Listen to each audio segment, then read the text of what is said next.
Hi, my name is Walter James Taylor, and this is our first broadcast of What Time It Is, Coming Events in Bible Prophecy.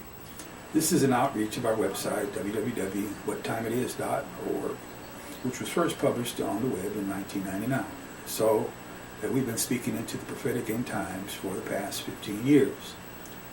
I'm going to first be talking about a book that has attracted a good deal of attention in the church world and beyond.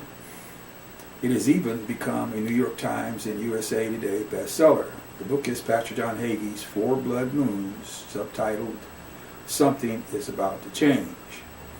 Brother Hagee is a good man and has an outstanding ministry over many years, and is a preaching machine if you've ever heard him preach. His book is interlaced with a pastoral message of love Israel, hate persecutors of Jews, and Jesus can come in any moment. However, Brother Hagee does go into great depth concerning the historical significance of three series of so-called blood moons that have occurred on Hebrew feast days over the past 500 years. Thanks to Brother Hagee, I will describe to you in detail now about the historical significance of these three previous sets of blood moons, and then show you from the Bible itself that the coming four 2014-2015 blood moons, like all of the rest of them that have occurred over the past 500 years on Hebrew feast days, are signs of new world-changing events that concern Israel. Not just the Jewish Israel that we can see, but events that concern the vast hidden Hebrew Israel that we cannot see, none of which are Jews. The calendar that the Lord gave Israel is a lunar calendar, and in the natural order of our creation, the four seasons that we experience here on the earth are given to us because of the gravitational pull of the moon upon the earth. It is also where we get our tithe.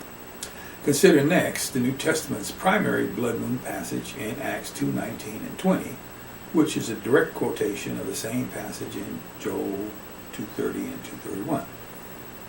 And I will show wonders in the heaven above, and signs in the earth beneath, blood and fire and vapor of smoke. And the sun shall be turned into darkness, and the moon into blood, before that great and notable day of the Lord come.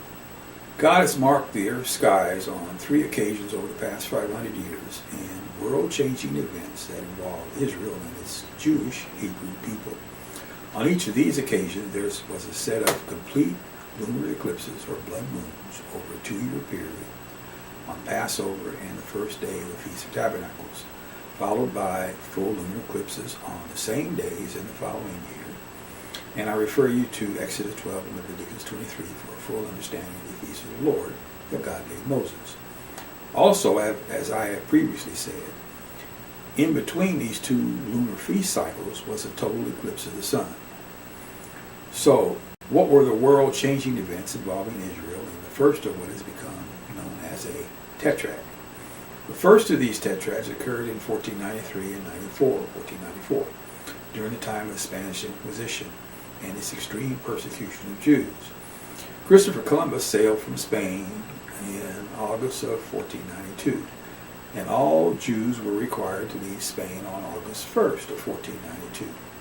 Interestingly, August 2nd of the same year was the 9th of the Hebrew month of Av, A.B., which is the exact date on God's Hebrew calendar that the first and second temple were destroyed in Jerusalem. And here is where these tetrads really get crazy. The second of these tetrads was not until 455 years later, in 1949 and 1950. These tetrads marked the second of these world-changing events involving Israel and its Jewish Hebrew people, and also the land itself. A nation was born in one day. The nation of Israel was reborn on May 14th, 1948. The third of these tetrads, that was a world-changing event involving Israel and its Jewish Hebrew people, was not until 1967 and 1968. These tetrads mark Israel's Six-Day War and its capture of the Temple Mount and reunification of Jerusalem as its capital. Each of these tetrads involved a full lunar eclipse on Passover and Tabernacles in consecutive years, with a solar eclipse sandwiched in between. Well, Beginning on April 15th of 2014, we are at the start of a fourth tetrad in 2014 and 2015 on Passover, which is the 14th of the Hebrew month of Nisan, and Tabernacles with a full solar eclipse on the 1st of Nisan in 2015. The 1st of Nisan is the beginning of the Hebrew sacred year given to Israel by Moses in Exodus 12. And check this out. This tetrad is the only one that will occur in the entire 21st century. What does this all mean? Well, Brother Hagee freely admits that he doesn't know. And I got all this not from reading Brother Hagee's books, which I have since read, but from listening 3 times to a week of broadcasts of Gloria Copeland and Dr. Billy Brim on Kenneth Copeland's Believer's Voice of Victory television broadcast, which you can go into their archives and watch or even download the full week of broadcasts at no cost. Dr. Brim also freely admits that she doesn't know what these coming blood moons mean either. But like Brother Hagee, the inference always is, maybe the Lord is getting ready to return. And here's the good news.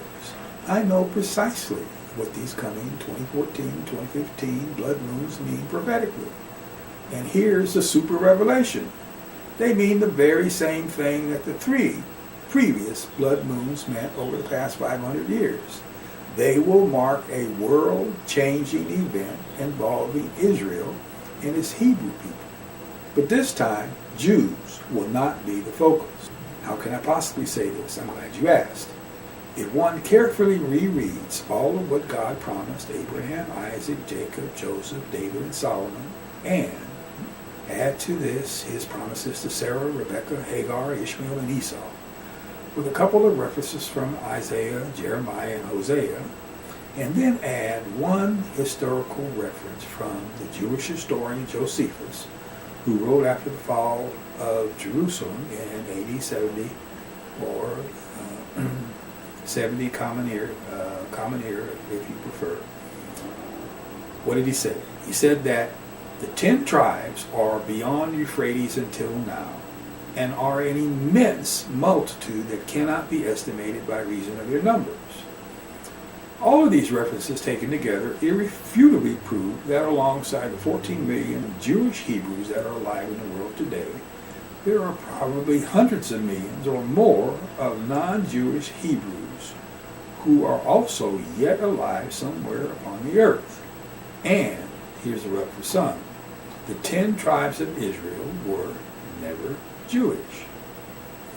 Everybody that knows anything about the Bible or who has seen a movie about Joseph knows that when Jacob blessed the sons of Joseph in Egypt before his death, that he crossed his hands and blessed Ephraim, the younger, rather than his older brother Manasseh. But exactly 100% of the people that I have ever asked this question to, what did Jacob say when he blessed the sons of Joseph? Not one single person has ever been able to tell me exactly what Jacob prophesied over Ephraim and Manasseh. Can you tell me? I thought not. If you want a good understanding of what these blood moons have meant in the historical past, Brother John Hagee's book is a good read. But if you really want to understand the blood moons of 2014 and 2015, as well as what will be the primary prophetic events that will transpire in Israel over the next coming years, the book that you really need to read is the book that the Lord prospered me to write, called "For the Security of Israel Find Joseph." In it, I trace all of the promises of God to Abraham, Isaac, Jacob, Joseph, David, and Solomon, as well as his promises to Sarah, Rebekah, Hagar, Ishmael, and Esau, entirely from Old Testament writings, that the promised natural seed of Israel through Abraham, Isaac, and the sons of Jacob has in fact become just as the Lord promised they would be. They have become as the dust of the earth, the stars of heaven, and the sand of the sea. And the 10 tribes of Israel are the fulfillment of the double portion that the Lord gave to Joseph.